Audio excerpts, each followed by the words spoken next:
Bonjour à tous. Bonjour à tous, vous allez bien, j'espère. Donc aujourd'hui, une nouvelle vidéo sur le thème de l'immersion Afrique, en particulier au Cameroun. Aujourd'hui, j'ai envie de parler d'un sujet un peu particulier. L'hyper-emploi.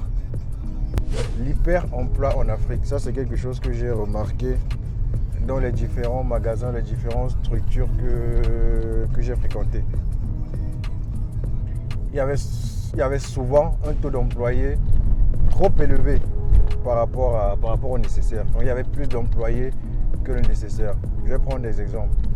Au supermarché, par exemple, entre le produit et la sortie du magasin, il y avait 4 couches d'employés. Pourtant, en général, de ce qu'on peut observer, à l'extérieur, il n'y a qu'un seul, maximum 2. Le caissier ou la caissière et l'agent de sécurité qui est à la sortie. Un seul agent de sécurité. Mais ici, dans les supermarchés, ce qu'on observe souvent, c'est qu'il y a une caissière ou un caissier. Après ça, il y a un contrôleur sur la même caisse. Donc, autant de comptes. Une caisse, un caissier et un contrôleur. Ensuite, il y a un deuxième contrôleur à la sortie. Donc, il fait le contrôle du ticket qui a été émis par la caisse automatique. Et après, il y a les agents de sécurité. Donc là, on a 4 couches, 2 couches supplémentaires d'employés. Donc, est-ce que c'est des couches d'emploi, c'est des couches d'employés, de salariés qui sont nécessaires ou pas?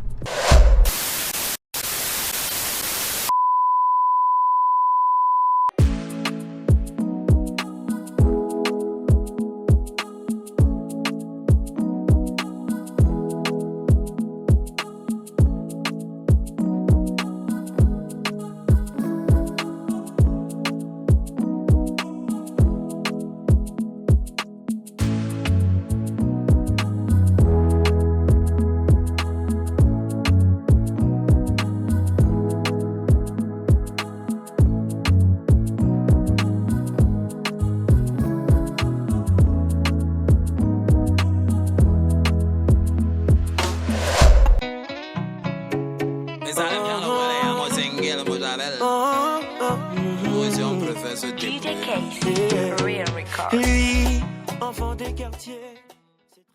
Donc est-ce que c'est des couches d'emploi, c'est des couches d'employés, de salariés qui sont nécessaires ou pas? C'est la question que je me pose. Ce n'est pas que dans les supermarchés. Ça, c'est quelque chose qu'on observe également dans les stations d'essence où on a quelqu'un qui nous sert de l'essence, c'est-à-dire qui nous prend la facture, c'est-à-dire qui effectue à la fois l'opération de paiement et le service. Pourtant, ailleurs, on peut voir que le service et le paiement, c'est une seule personne qui le fait, à savoir le client. Et même lorsqu'on a un automate de service qui ne peut pas effectuer le paiement, on paye chez un seul employé à l'intérieur et on vient se servir tout seul. Mais ici, on voit que c'est un employé par automate. Donc, s'il y a une station avec 4 automates, il y aura 4 employés qui s'assureront du service. Donc là, on se retrouve avec plus d'employés que nécessaire. Donc là, ça me pose quelques questions. Est-ce qu'il n'y a pas un hyper-emploi dans les pays africains? C'est une grosse question que je me pose. Est-ce qu'on ne devrait pas réduire le nombre d'employés? Après réflexion, la piste de réponse, qui n'est pas une réponse définitive, c'est que c'est tout simplement systémique. Parce que ça peut être soit systémique, donc que le système d'emploi camerounais, qui est le pays où je me situe actuellement, veut que ce soit comme ça. Ça peut être que c'est conjoncturel, c'est-à-dire qu'on veut faire autrement, mais la conjoncture ne le permet pas. C'est-à-dire qu'il n'y a pas assez d'emplois pour les jeunes. Même lorsque on veut automatiser les choses, les gens ne sont pas totalement honnêtes. Donc là, il y a le problème de confiance aussi qui se pose. Donc il y a plein d'éléments conjoncturels comme ça qui font en sorte que ce n'est pas toujours possible. Donc il y a soit le système, soit la conjoncture. Mais moi, je pense que c'est un mix des deux. Je crois que c'est un mix des deux. Et puis, je pense que c'est quelque chose à prendre en compte de façon sérieuse si on veut faire du business en Afrique. Et ce n'est pas un sujet qui m'est étranger, c'est un sujet qui me parle beaucoup. Parce qu'il y a de cela un temps, j'avais un projet de démarrer une station de lavage automatique en Afrique. plus précisément au Cameroun. Donc une station comme on peut l'observer dans les autres pays, donc qui permet de faire le nettoyage des voitures sans intervention humaine.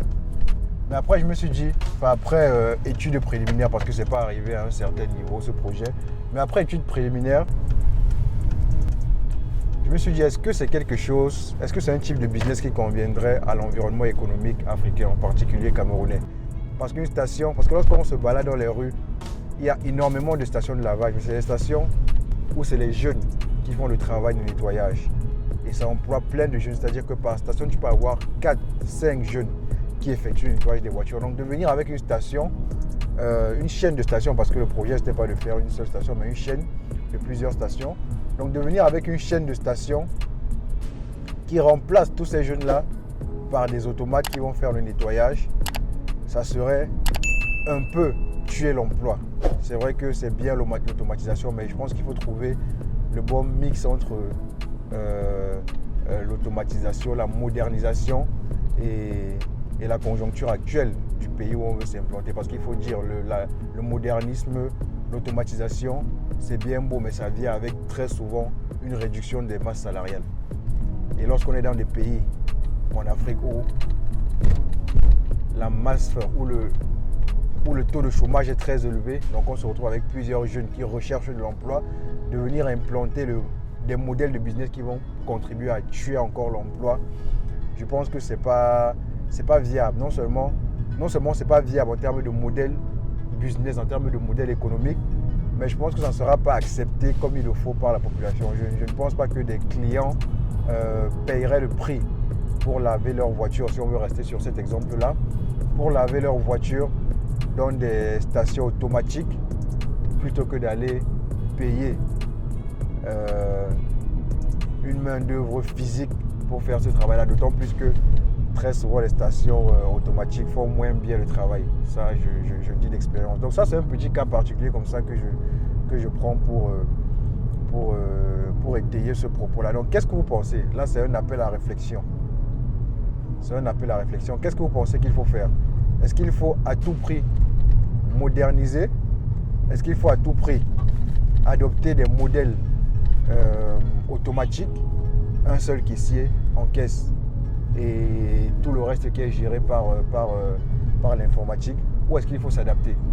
Parce qu'il faut le dire, s'adapter aussi, c'est avoir plusieurs employés. Plusieurs employés, c'est également une masse salariale. Donc, quel est le juste milieu à votre avis? Moi, mon avis, il est déjà un petit peu établi sur la question, mais ça m'intéresserait de savoir ce que d'autres personnes pensent.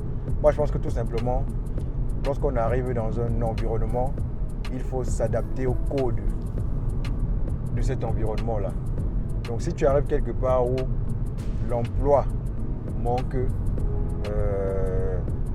le premier business que tu lances, ce n'est pas forcément un business qui ne favorise pas la création d'emplois. Il faut lancer des business qui vont favoriser la création d'emplois et ça contribue aussi comme ça à participer au développement de ce pays-là. Donc ça, c'est ma position. Mais après, il faut trouver le juste milieu parce qu'on ne peut pas toujours employer. On ne peut pas toujours rester dans des systèmes, j'ai pas envie de dire archaïques, mais des systèmes un peu has-been, donc des systèmes d'avant qui consistent à mettre un opérateur physique à tous les niveaux. Non, il faut également apporter du modernisme, de la modernité sur ces installations, sur ces projets. Et cette modernité-là, ça va forcément avec une réduction de la masse salariale. Forcément, mais il faut trouver le juste milieu, c'est-à-dire l'équilibre entre salariés et machines. Voilà, donc quel est le juste milieu entre l'automatisation et la ressource humaine physique? Moi, je pense que lorsqu'on veut lancer un business dans un environnement comme celui de l'Afrique, il faut garder une part de philanthropie. Il faut avoir une part de social, s'adapter aux conditions, à la ressource humaine locale. Et la ressource humaine locale demande d'être employée. Donc ça, il faut le prendre en compte lorsqu'on fait ces business plans. Donc même si on est sur un projet qui demande, disons, 80% d'automatisation, le but c'est d'essayer quand même de réduire à 60%, 70%, 50%, 40%. Pourquoi pas? Donc je pense que ça c'est quelque chose qu'il faut toujours prendre en compte. Donc ça c'est un petit peu ma position sur le sujet et ça m'intéresserait de savoir ce que vous pensez. Donc j'aimerais vous lire en commentaire. Donc en commentaire, dites-moi ce que vous pensez de ce sujet-là. Voilà.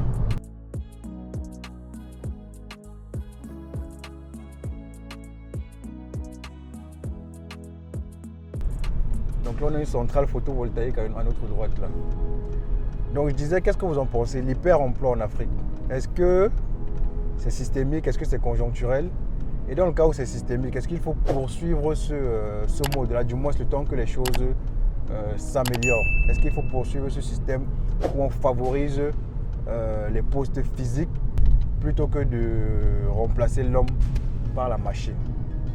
Ça m'intéresse beaucoup d'avoir votre avis sur le sujet. Donc n'hésitez pas à vous lâcher en commentaire. Donc ça c'est une nouvelle vidéo sur le thème actuel de l'immersion en Afrique, au Cameroun.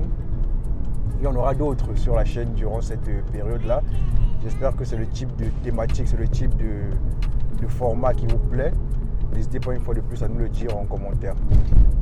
Allez, donc répondez-moi et d'ici là, je vous dis à bientôt. Ciao.